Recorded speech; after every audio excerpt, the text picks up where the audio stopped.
Good morning and welcome to KidNuz. I'm Kim. Today is Monday, August 15th, 2022. And we begin with the Space Coast of Florida bracing for the arrival of 100,000 visitors, all hoping to witness history. 2 weeks from today, NASA hopes to launch its most powerful rocket yet, the 322-foot-tall Artemis 1, a monster of a space launch system that will be topped off with an Orion capsule crewed by 3 intergalactic test dummies. Their 42-day journey around the moon and back will officially usher in the Artemis era and set the stage for humans to land on the lunar surface as soon as 2025. But so far, enthusiasm hasn't been as feverish as NASA had hoped. According to Gizmodo, none of the contestants on Jeopardy earlier this year had even heard of the upcoming mission, and some reporters have told the space agency that the story isn't taking hold in newsrooms. NASA's response? That'll change, especially when we take the next big moon step for mankind. This next story will probably come as a surprise to no one. A new survey shows teens spend more time on social media than ever. The Pew Research Center recently polled more than 1,300 American teens and found that digital media use has increased 17% in the last 2 years. And 35% of those asked admitted they are online almost constantly. The stats also suggest it's all about the video. The number one site among teens is now YouTube, followed by TikTok. Not so hot? Facebook. Its use among teens dropped from 71% in 2015 to just 32% now. Twitter and Tumblr also took a nosedive. The tippy top of our planet isn't as cold as it used to be, or should be. According to researchers in Finland, the Arctic is warming 4 times faster than anywhere else, not 2 times faster as previously believed. And north of Norway and Russia, some parts are reportedly warming 7 times faster. Why does it matter? Because what happens in the Arctic doesn't stay in the Arctic. Not only do melting ice sheets contribute to rising sea levels around the globe, but the rising Arctic temperature may also be influencing extreme rainfall and heat waves in North America and elsewhere.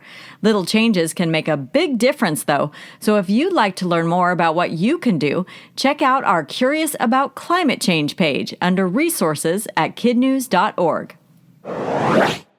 A 17-year-old from Florida is already doing his part, and the entire electric car industry is taking note. Electric vehicles currently require expensive magnets made from rare earth elements, but Robert Sansone of Fort Pierce found a workaround. He spent a year designing a prototype motor with 3D printed plastic, copper wires, and a steel rotor that spins along a magnetic field and provides a groundbreaking amount of torque. The high school senior is eyeballing a patent, so can't disclose all his secrets, but his research is considered so promising it earned him $75,000 and first place at this year's Regeneron International Science and Engineering Fair. Robert's self-taught tinkering goes beyond engines, though. He's already invented animatronic hands, high-speed running boots, and a go-kart that can reach speeds of more than 70 miles an hour. In other KidNuz notes, Big Macs are back in Ukraine. After pulling out 6 months ago at the start of the war, McDonald's will reopen some of its restaurants where it's safe to do so, like Kyiv and the western part of the country. The company says the move is to help Ukrainians return to some sense of normalcy.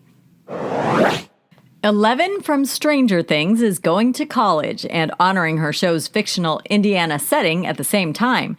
Millie Bobby Brown is now an online student at Purdue in West Lafayette. Stranger Things is supposed to take place in the Indiana town of Hawkins. According to Allure magazine, Millie will study human services. And football's GOAT is taking a few weeks off from the Bucs. Tom Brady missed practice last week and won't be back with Tampa Bay until after the team's second preseason game on Saturday. Coach Todd Bowles told reporters Mr. Brady is dealing with personal things and that he knew his quarterback would be taking time away even before the season started. To all those who've donated to KidNuz, thank you. We are a nonprofit and run on your generosity. For those who'd like to support us, please go to our homepage at kidnuz.org and click on the donate button in the upper right corner. Now, today's quiz. How long will the Artemis 1 mission take to lap the moon? 42 days. What percentage of kids admit to being online almost constantly? 35. The Arctic is reportedly warming how much faster than the rest of the planet? 4 times. What company is reopening some restaurants in Ukraine? McDonald's. In today's Kid News Kicker, a reminder that you just never know when you'll get your big break. The band Green Day was performing at Outside Lands in San Francisco last week when lead singer Billy Joe Armstrong plucked a 5th grader named Montgomery out of the crowd to help out on guitar. The boy fist-pumped the now frenzied audience before playing a 3-chord cover of the tune Knowledge. Was he nervous? Monty, as Billy Joe nicknamed him, told the San Francisco Chronicle he wasn't. He just fell right in and started rocking out.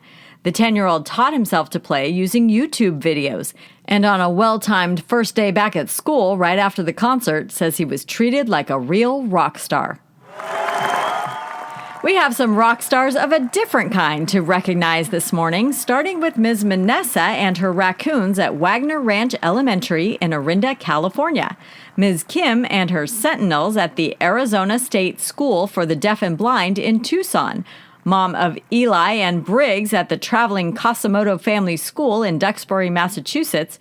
And Mrs. Sanchez and her redbirds at Royerton Elementary School in Muncie, Indiana. If you're a teacher and would like a shout out for your classroom, head over to our Teachers Lounge at kidnews.org for all the info. Thanks for listening, and we'll see you back here for more Kid News tomorrow morning.